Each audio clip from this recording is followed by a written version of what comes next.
बिस्मिल्लाहिर्रहमानिर्रहीम अस्सलाम वालेकुम। Welcome to first digital network. उम्मीद करता हूँ आप सब खैरियत से होंगे। ऑस्ट्रेलिया जाने के लिए ऑस्ट्रेलिया का विज़िट वीज़ा अप्लाई करने के लिए आपको दो सॉलिड रीज़न जो है ना वो चाहिए होती हैं। एक तो आप ऑस्ट्रेलिया क्यों जा रहे हैं, और दूसरा ये कि आपने ऑस्ट्रेलिया से वापस क्यों आना है।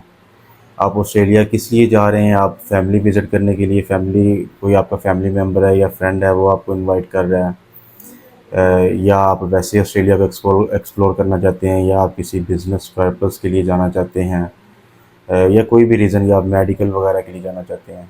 तो दूसरा ये कि आप ऑस्ट्रेलिया से वापस क्यों आपने विज़िट करके वापस क्यों आना है। ये सबसे बड़ी रीज़न है जो इमिग्रेशन जो है वो आपका नोट करती है। तो वो रीज़न आपके पास बहुत सॉलिड होना चाहिए। आपके पीछे बच्चे हैं, आपके पीछे बिज़नेस है, आपका कोई ऐसी चीज़ है जिसके जो आपके बगैर जो है ना वो इम्पॉसिबल है। तो जो रीज़न है आपने सॉलिड रखनी है। आज हम बात करेंगे कि ऑस्ट्रेलिया के विज़िट वीज़े के लिए जो डॉक्यूमेंट्स रिक्वायर्ड होते हैं वो कौन कौन से हैं।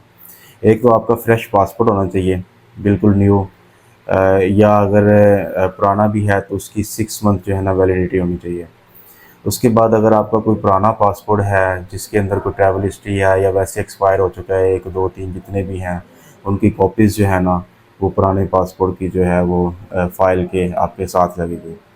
उसके अलावा अगर आप पाकिस्तान के अंदर हैं तो आपका आईडी कार्ड लगेगा। अगर आप इंडिया में हैं तो आपका आधार कार्ड लगेगा। या आप किसी और कंट्री में हैं तो उस हिसाब से जो आपकी आइडेंटिटी है, आपका ड्राइविंग लाइसेंस या कोई भी चीज़ है तो वो जो है ना वो साथ लगेगी। इसके साथ आपकी दो जो है वो रीसेंट फ़ोटोग्राफ, दो फ़ोटो आपकी जो है ना वो लगेंगी विद वाइट बैकग्राउंड। और ये जो आपकी जो जो उसका पेपर होना चाहिए ये बिल्कुल मैट होना चाहिए, ये शाइनी पेपर नहीं होना चाहिए। ये चीज़ आप जो है ना याद रखिएगा। इसके बाद है जी आपकी बैंक स्टेटमेंट चाहिए। उसके साथ आपका बैंक जो है मेंटेनेंस लेटर जो है वो भी चाहिए होता है। बैंक स्टेटमेंट आपकी बहुत अच्छी होनी चाहिए। उसमें ये शो होना चाहिए कि आप कोई अच्छा स्ट्रॉन्ग बिज़नेस करते हैं, या जो भी आपके मामला आते हैं, बैंक स्टेटमेंट बहरहाल आपकी जो है बहुत अच्छी होनी चाहिए। अच्छा जी, बैंक स्टेटमेंट के बाद आ जाता है आपका कंपनी अकाउंट। अगर आपकी कंपनी है तो कंपनी अकाउंट जो है वो स्टेटमेंट चाहिए, प्लस मेंटेनेंस लेटर जो है वो कंपनी अकाउंट का चाहिए। उसके अलावा आपका टैक्स रिटर्न चाहिए। अगर आप टैक्स पेयर हैं तो आपका टैक्स रिटर्न चाहिए। अगर आप फैमिली सपोर्टिव हैं, अगर आपको पीछे फैमिली बैकअप कर रही है तो फिर उनका लगेगा जो भी मामला आता है। तो tax return plus tax maintenance certificate भी आपका चाहिए होगा। उसके अलावा आपकी अगर आप जॉब होल्डर हैं तो आपकी 3 मंथ्स जो है ना वो सैलरी स्लिप चाहिए, और प्लस एम्प्लॉयमेंट लेटर भी चाहिए होगा आपका। अच्छा जी, NTN tax deduction and NOC for job. NTN, अगर आप जॉब होल्डर हैं तो आपको एनटीएन टैक्स डिडक्शन जो आपकी सैलरी में से डिडक्शन होती है, प्लस आपको जो है ना डिडक्शन सर्टिफिकेट भी उसका चाहिए होगा। अच्छा जी, आपका लेटर हेड चाहिए होगा।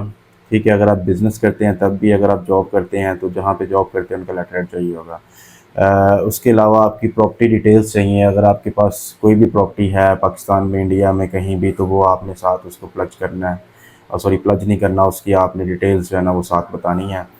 अगर आपकी गाड़ी है तो आप उसकी भी जो है ना वो दे सकते हैं। उसके अलावा कंप्लीट ट्रैवल हिस्ट्री, आपने किस किस कंट्री में ट्रैवल किया है वो हिस्ट्री आपने ज़रूर लिखनी है। कौन सी डेट को गए हैं, आपकी वापसी कब हुई है, आपने वहाँ पे स्टे कितना किया। तो ये चीज़ें जो हैं आपने मेंशन करनी है। अगर आपका कहीं से रिफ्यूजल हुआ है तो ये चीज़ आपने याद रखनी है। आपने उसको बिल्कुल हाइड नहीं करना, वो आपने बिल्कुल बताना है।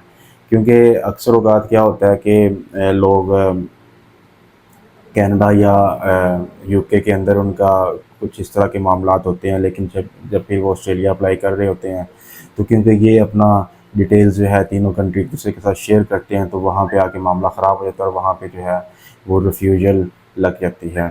उसके अलावा आपकी जो है पोलियो वैक्सीनेशन सर्टिफिकेट चाहिए। उसके अलावा आपका चैम्बर ऑफ कॉमर्स जो है रजिस्ट्रेशन सर्टिफिकेट चाहिए। उसके अलावा एक और चीज़ भी चाहिए आपको, पोलियो वैक्सीनेशन सर्टिफिकेट के साथ साथ आपको कोरोना वैक्सीनेशन सर्टिफिकेट भी आपने लाजमी जो है वो रखना है साथ। कोविड सर्टिफिकेट, उसके अलावा FRC फैमिली रजिस्ट्रेशन सर्टिफिकेट आपका चाहिए, उसके अलावा MRC चाहिए, मैरिज रजिस्ट्रेशन सर्टिफिकेट आपका चाहिए, और बर्थ सर्टिफिकेट्स जो हैं वो आपने साथ रखने हैं। तो ये जो इनिशियल डॉक्यूमेंट्स हैं ये आपने ऑस्ट्रेलिया का विज़िट वीज़ा जो है अप्लाई करने के सब क्लास 600 जो है अप्लाई करने के लिए ये चीज़ें आपने अपनी फ़ाइल के अंदर इंटर करनी है। तो इसका एक सिंपल सा तरीका है वीज़ा अप्लाई करने का। आपको किसी एजेंट किसी के पास जाने की ज़रूरत नहीं है। आप ख़ुद भी अप्लाई कर सकते हैं ऑस्ट्रेलिया की वेबसाइट के ऊपर, जो उनकी इमिग्रेशन की वेबसाइट है वहाँ पे आप डायरेक्ट जाके जो भी डिटेल्स है वहाँ पे आपने अपलोड करनी है और आप अपना वीज़ा जो है वो अप्लाई कर सकते हैं। वेरी इजी है।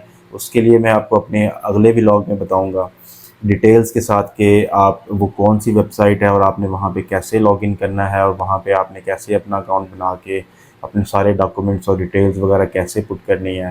तो ये मैं आपको अगली वीडियो में बताऊँगा। अगर आपको ये वीडियो अच्छी लगी है तो प्लीज़ इसको लाइक कीजिएगा, शेयर कीजिएगा, सब्सक्राइब लाजमी कीजिएगा, इससे ज़रा मोटिवेशन होती है। और अपनी दुआओं में याद रखिएगा। अल्लाह हाफ़िज़।